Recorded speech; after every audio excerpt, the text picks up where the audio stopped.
বেনজির আহমেদ সাহেব এত সম্পদের মালিক, দুদকের চেয়ারম্যান বলছিল দুদকের দাঁত নাই, দাঁতবিহীন দুদক।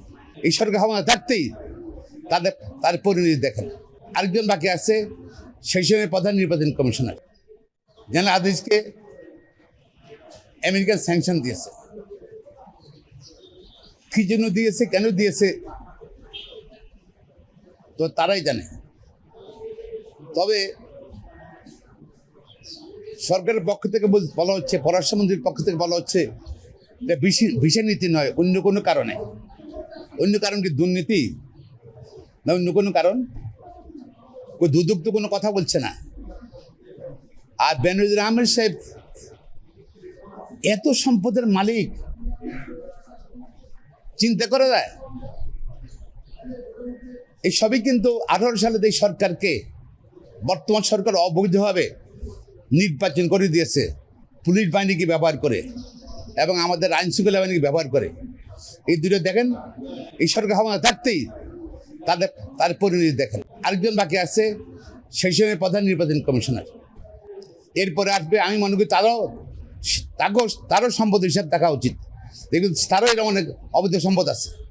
আর তৎকালীন ডিসি যারা এই নির্বাচনটা, ভুয়া নির্বাচনটা, অবৈধ নির্বাচনটা, ভোটবিহীন নির্বাচনটা ব্যবস্থা করেছিল, ডিসি, এসপি, ওদেরও বোধহয় তাদের সম্পদের তদন্ত করা উচিত। আমার মনে হয় কিছুটা হলে জাতি সান্ত্বনা পাবে। এবং বেনজির সাহেব কেন সরকারের পক্ষে এত তৎপর ছিলেন 18 সালের নির্বাচনে? কারণ সরকার তাকে সুবিধা দিয়েছে, বেনিফিট দিয়েছে।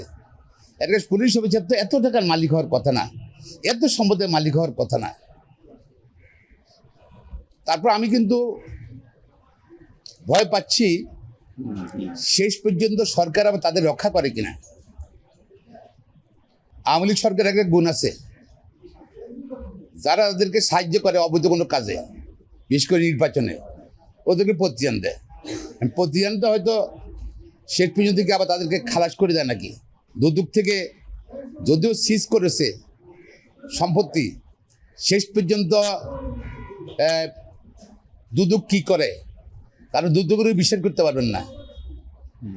ইংল্যান্ডে যেরকম এই বৃষ্টি, এই রোদ আনপ্রেডিক্টেবল, বাংলাদেশের দুদকে একই অবস্থা। তারা কারো দেখেন, তারা কিন্তু ঠিক নাই, এক সময় একই রকম অ্যাকশানে যায়, সরকারের সঙ্গে সঙ্গে তারা নড়াচড়া করে। তো আমি মনে করি আরও যারা কর্মকর্তা আছে, ডিসি আছে, নির্বাচন কমিশন আছে, সেই সময় তাদের ব্যাপারে তদন্ত হওয়া উচিত এবং দেশে গণতন্ত্রের স্বার্থে এবং আমাদের আইন শৃঙ্খলা বাহিনী, আমাদের রাষ্ট্রীয় যেসব সংস্থাকে সরকার অবৈধভাবে ব্যবহার করেছিল ক্ষমতা আসার জন্য 18 সালে, তাদের ব্যাপারে তদন্ত হওয়া উচিত। এবং 24 সালেও যেসব প্রধান নির্বাচন কমিশন তো সহ এবং আইন শৃঙ্খলা বাহিনীর বিভিন্ন কর্মকর্তারা যারা জড়িত আছে, তাদের ব্যাপারেও কিন্তু আমি মনে করি তদন্ত হওয়া উচিত। সবাই দেখবেন যে তারা যে সরকার যে সুযোগ সুবিধা দিয়েছে, অবৈধ অনেক সম্পদ পাবেন সনামে বেনামে। আমি জানি না সরকারি ব্যবস্থা করবে কিনা, বা দুদক সত্যিকার অর্থে যদি স্বাধীন হয়ে থাকে এবং যদি অনেক আগে একজন দুদকের চেয়ারম্যান বলছিল দুদকের দাঁত নাই, দাঁতবিহীন দুদক, দাঁত উঠছে কিনা জানি না। যদি দাঁত উঠে থাকে, যদি আমি মনে করি রাষ্ট্রীয় যেসব নির্বাচন, রাষ্ট্রীয় যে কর্মকর্তারা তারা যে অন্যায় করছে সে ব্যাপারে তদন্ত হওয়া উচিত। পাশাপাশি শুধু তাই নয়, অনীতি বিরোধীদের শুধু সম্পদ সিজ করলে হবে না, তাদের বিরুদ্ধে আইনগত ব্যবস্থা নেওয়া উচিত। এখন ভোট লাভের কোনো খবর আসে নাই তো, ভোট লাভ, পরিমণি, সেগুলোতে এখনো কোনো বেনজির সাহেবের সেগুলো নিয়ে তো কোনো এখনো খবর পাচ্ছি না।